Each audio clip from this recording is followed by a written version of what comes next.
Hello सबैलाई happy Dussehra. यहाँ हुनुहुन्छ मेरो मम्मी आमाको स्माइल मात्रै हेरिदिनुहोस् हो। आमा चाहिँ हामी के गर्दैछ देखाइदिनुहोस् तपाईँको भान्साघर। सर्वप्रथम चाहिँ भान्साघर हो। चाहिँ हाम्रो आमाको दामी चुला छ एउटा एकमुखी हो।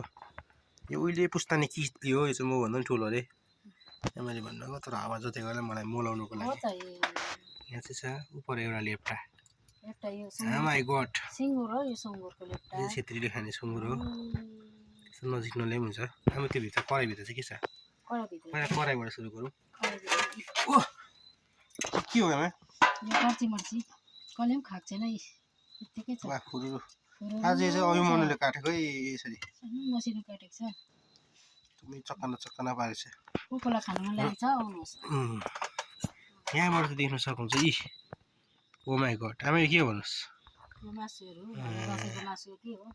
सिला गरेको है। सिला गरेको मासु के हो? त्यही भित्रको मेन आइटम पनि देखाइदिएर न। यो चाहिँ हामीले पकाउँदैछौँ। यो चाहिँ भोलिको आइटम। यो चाहिँ हाम्रो भोलिको आइटम।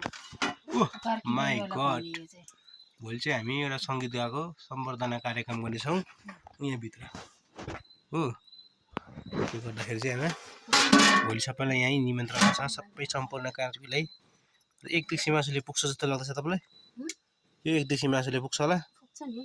यो टाउको पनि छ। त्यो टाउको पनि बनाउनुपर्छ। दुईवटा टाउको झोल है। आठवटा खुट्टा झोल पनि बनाऊ। ग्रेभी है। अचार बनाऊ। आइटम छ। यो तपाईँको यस्तो सुन्दाखेरि त मलाई मुखमा थुक पानी आयो त आमा।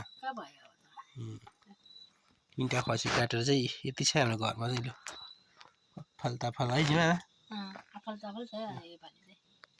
हुन्छ धन्यवाद।